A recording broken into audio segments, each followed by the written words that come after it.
Alright guys, so welcome back to my channel. So we're going to have a bit of a recap of my last tournament down on the Hawkesbury River, which was round one of the 2018 ABT Bass Pro Series. Didn't really go the way that I wanted it to go, which is I'm sure what a lot of people have been saying about the same tournament as well. But basically I live in Joyner in Brisbane in Queensland, and it was about probably about a 12 or 13 hour drive down to the Hawkesbury River for me. So I do it in two lots.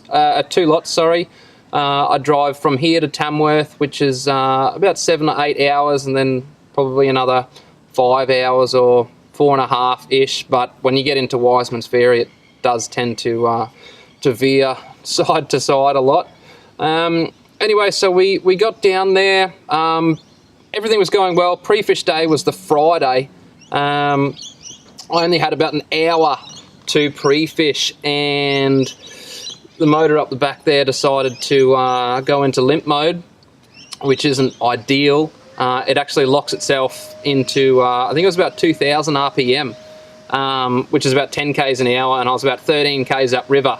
So an hour into the morning, I only had a chance to run down the river and just sort of poke my nose down there, and didn't really like it. So I headed up, and that's when it decided to shut down. So my Friday consisted of about a 40-minute drive back to Wiseman's Ferry, where I launched the boat.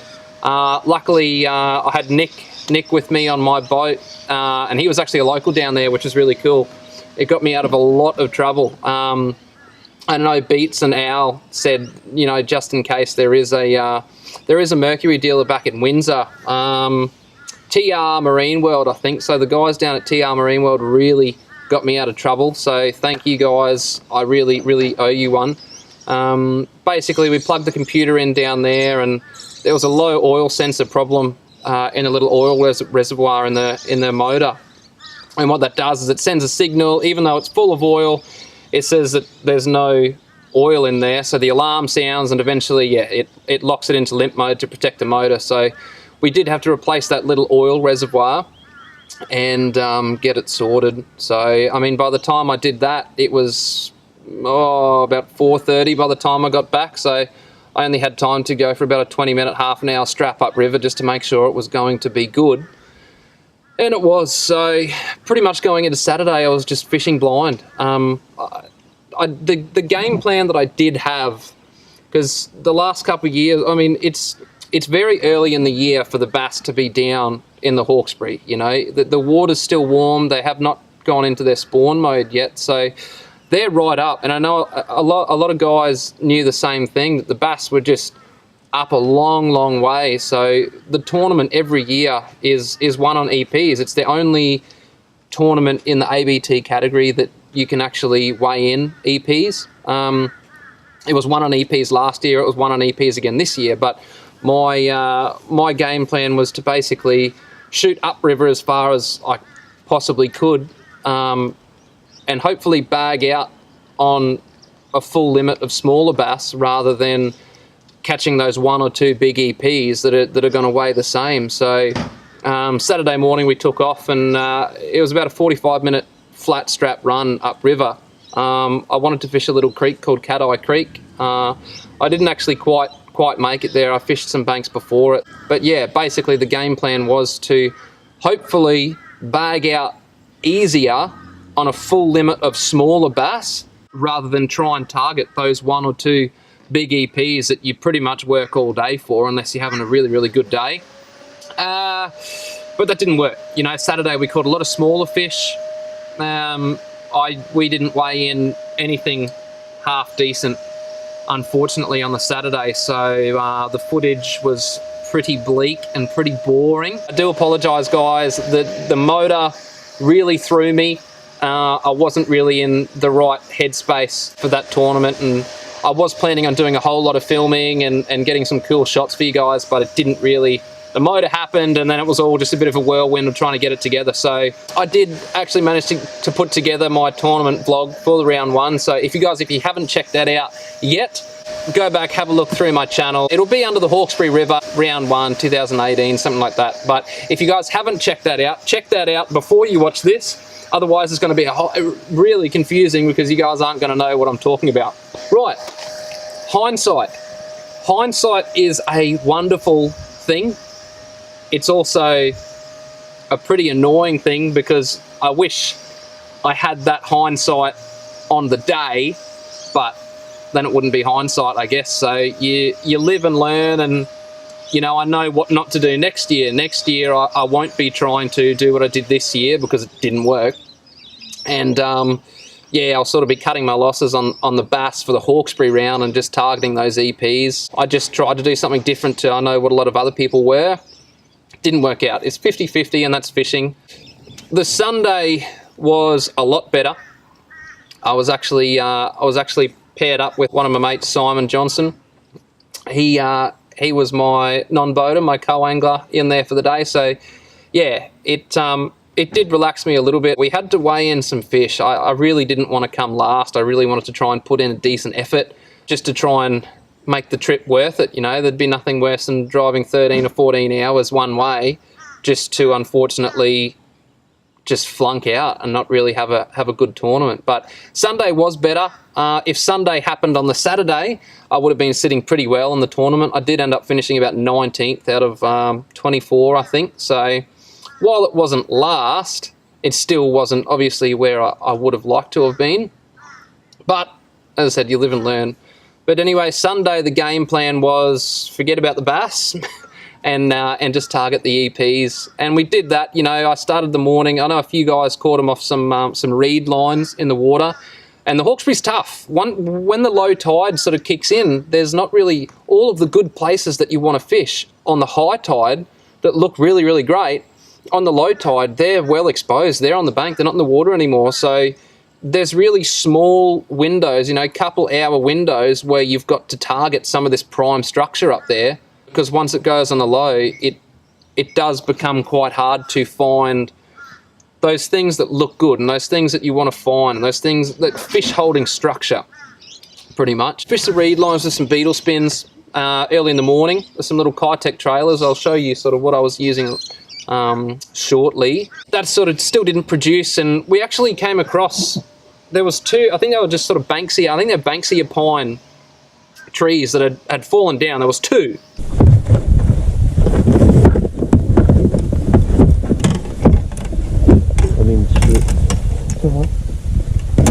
So the two trees had fallen down, so my boat could fit sideways in the middle of that. That's how much. It's tiny, tiny little area. And I sort of cast it in there with my beetle spin, actually. I think Simon had a spinnerbait on. I got snagged first cast, and I said, oh man, I said, just throw it in there. I don't want to disturb it. See if there's anything in there. He didn't get anything, so I went, righto, I'll go in and I'll find it. As I was going in, jumped from about 15 foot up to about 8 foot. And when it jumped up into 8 foot, the screen just lit up like crazy. There was EPs, there was everything just on this one particular spot. My nose of my boat was actually touching the bank. There's a transducer. There's a cutting there, but it just came over there. I don't want to move it just yet.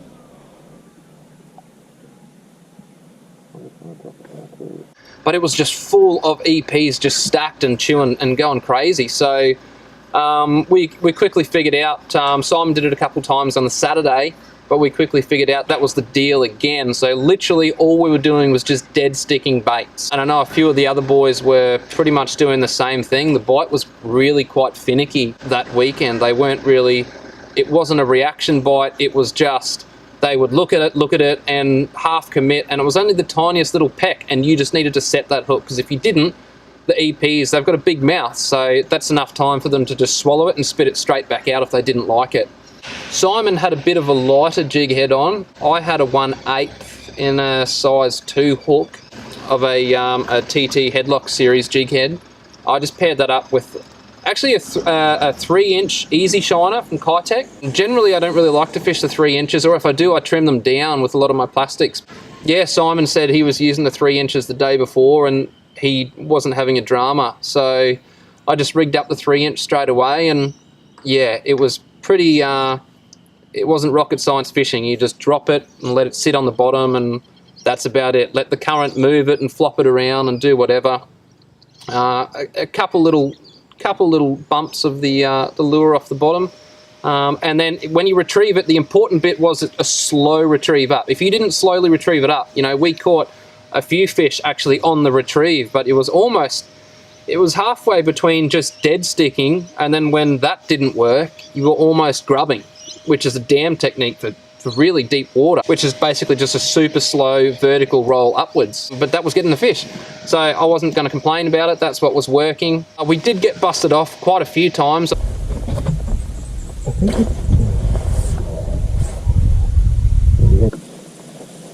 Yep. Get out. Get out. Yep. Oh no. Only on 4 pound too. Oh, he's under.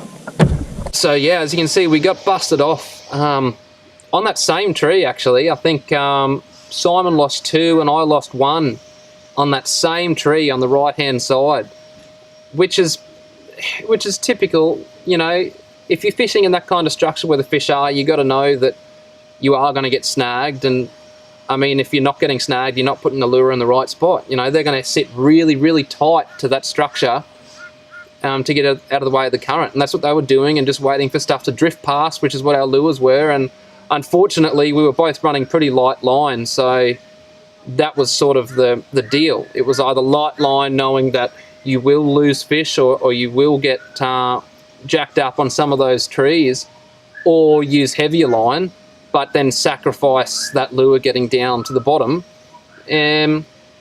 So yeah, I was only running 4 pound. I downgraded to 4 pound on my leader. I think Simon was running, I think he was running about 6 or 8. Yeah, it's pretty much, if the fish are going to take it and head straight for that tree, there's not really a whole lot you can do. But Sunday we weighed in 2 fish. We actually got 1 big bass off one of the boat hulls. Simon nailed it.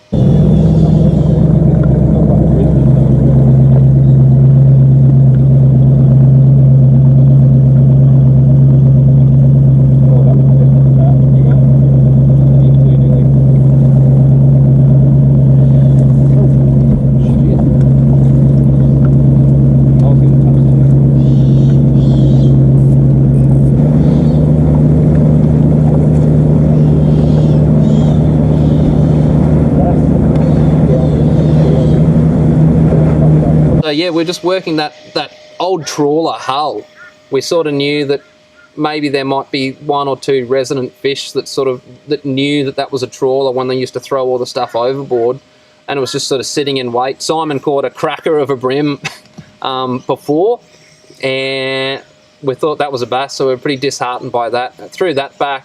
Next couple casts in, we both hooked up. Simon actually got the good bass, and I got some little baby thing that looked like a bass. Oh, what? Why did you get a good one? It was just a hell of a lot smaller. That was Sunday, so I think we weighed in about 1.53 kilos for the 2 fish, which, as I said, is better than nothing. We did have a chance to get our limit, but we just couldn't keep them off that tree. We tried as hard as we could, but that's the way it goes. The gear I was using on this tournament was actually it's an Okuma. It's a Scott Martin TCS Okuma rod, so it's a 4 to 10 pound. It is an American rod. Okuma Australia, which is TT, we are actually working on bringing out an Australian line of Okuma rods, so hopefully they should we should be getting some bits and pieces closer to what they will be in the retail stores halfway through this year, maybe around June, July. Until then, I'm using the American one. So as I said, it's designed by Scott Martin over from FLW Tour over in the States. So it's the Okuma TCS, 4 to 10 pound, as I said. I mean, it's a great rod, guys. I know, and again, I know I harp on it with Okuma being tainted with a bit of a bad name here in Australia of just being sort of cheap, nasty stuff, but it couldn't be further from the truth. Like, I have been searching quite a while for a really decent rod that isn't mainstream, you know, everyone sort of uses the same stuff, and that's great. There is a lot of rod brands. I was using Dobbins before that.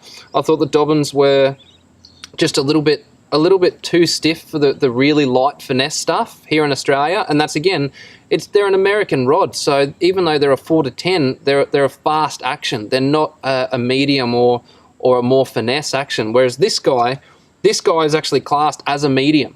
So it's a 4 to 10 medium, not a 4 to 10 fast, which is a big difference. So, you know, all the movement in the tip, which is where you want it, is nice and soft. It's not super, super fast, like the Dobbins, for example. But I really, really like this rod. It's a really inexpensive rod. When we get the fine tuning of the Australian rods down pat, they will be in the retail stores, and guys, they will not be expensive. You're not going to be spending $400, $500, $600 on a rod from Okuma. That's just not going to happen. That's not what Okuma is about. It's about getting really, really good quality, but not having to pay millions of dollars for stuff like we have done before.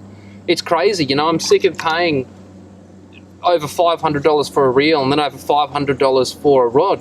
It's not needed. The Okuma stuff has you covered. I was using the Okuma Helios in the spin reel, so that's a 30 size. It is quite a large reel. I have started to downgrade, but I mean, guys, this reel is super smooth and it looks the bomb. It looks sick, guys. It's really, really light. I think it's only about 200 grams for this reel in a 30 size, which is pretty crazy. It's very, very light and just so smooth. Like, I'm not just saying this, guys. If you haven't felt one, go down to your nearest retailer that has some Okuma stuff and just ask to feel one. This is the Helios, so this is their sort of top of the line in the reels that they do. I will be getting my hands on a few Helios in the bait cast shortly when they come into the country, and I can't wait. I'm very excited for that. Until then, the Helios in the spin is what I am running. That was a 30 size. I will be downgrading though. I've now got my hands on a couple of 20s, so that's actually, yeah, that is the 20s. The 20s and the HSX. So that is the cool boxes that it comes in, if you guys want to know. So it's the Okuma Helios HSX 20. This size is the 20, that was the 30. The 20 is probably closer to a lot of stuff that I do use. I'm not really a fan of using bigger reels when it's not necessary. I do, like when I was running Shimano, I was running the 1000 size. So this is pretty similar to the 1000 size in your Shimano and your Daiwa. I think it's the, I'm not even gonna bother. I can't remember what it is with Daiwa. They're strange again. But if, like Shimano sizing about 1000, that's about this 20 size in the Helios. So, and as I said, guys, like they are just a super smooth bomb as reel that you guys have to get your hands on one. They are inexpensive, like I said, but an excellent, excellent reel. So enough of the Okuma. This is what accounted for a few fish over the weekend. So it's just a little, it's a Keitech 2.8 inch fat swing impact when my camera decides to focus on it there for you.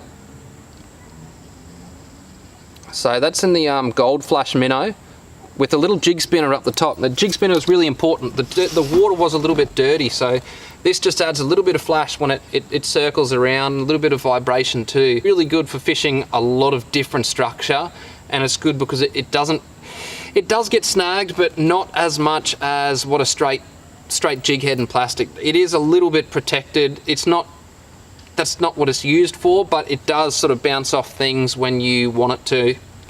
However, it does still get snagged, but that did account for a lot of fish. The other fish that pretty much all of them came on was the 3-inch. 3-inch in the Easy Shiner in the Keitech. This actually accounted for most of my fish.